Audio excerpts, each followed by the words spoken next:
Diqqat qiling, O'zbekistonda katta o'zgarish boshlandi.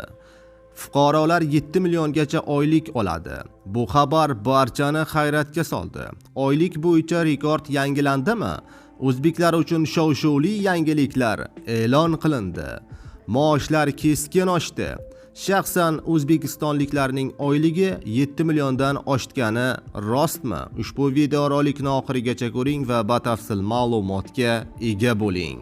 Assalomu alaykum aziz tomoshabinlar. Tezkor va muhim yangiliklarni o'tkazib yubormaslik uchun hamda ushbu yangiliklardan imkon qadar boshqalar ham tezroq xabardor bo'lishlari uchun video ostiga bir dona like tugmachasini bosib qo'yishni unutmang.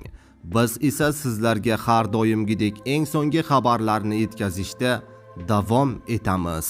Tezkor xabar: O'zbekistonda o'rtacha oylik ish haqqi 7 million so'mdan oshdi. Bu haqida Milliy statistika qo'mitasi xabar berdi. Milliy statistika qo'mitasi 2026-yilning yanvar-iyun oylari uchun respublika bo'yicha o'rtacha oylik nominal hisoblangan ish haqqi ko'rsatkichlarini e'lon qildi. Asosiy raqamlar va dinamika. 2026-yilning dastlabki 6 oyida O'zbekistonda o'rtacha oylik nominal hisoblangan ish haqqi 7 million 91 ming so'mni tashkil qilgan. Deyarli 7 million 100 ming so'mni tashkil qilgan. Bu ko'rsatkich esa o'tgan yilning shu davriga nisbatan 18,4% ga o'sgan.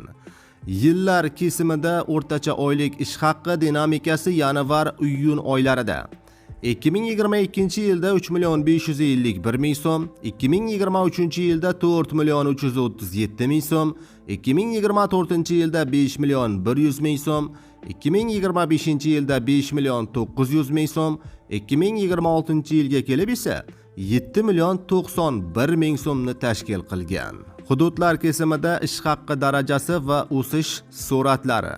Eng yuqori o'rtacha oylik ish haqqi odatdagidek Toshkent shahrida hamda Navoiy viloyatida qayd etiladi. Toshkent shahrida 12 million 13 ming so'm, Navoiy viloyatida 8 million 722 ming so'm, Toshkent viloyatida 6 million 675 ming so'm, Andijon viloyatida 5 million 683 ming so'm, Buxoro viloyatida 5 million 618 ming so'm, Sirdaryo viloyatida 5 million 604 ming so'm, Qoraqalpog'iston Respublikasida 5 million 556 ming so'm, Xorazm viloyatida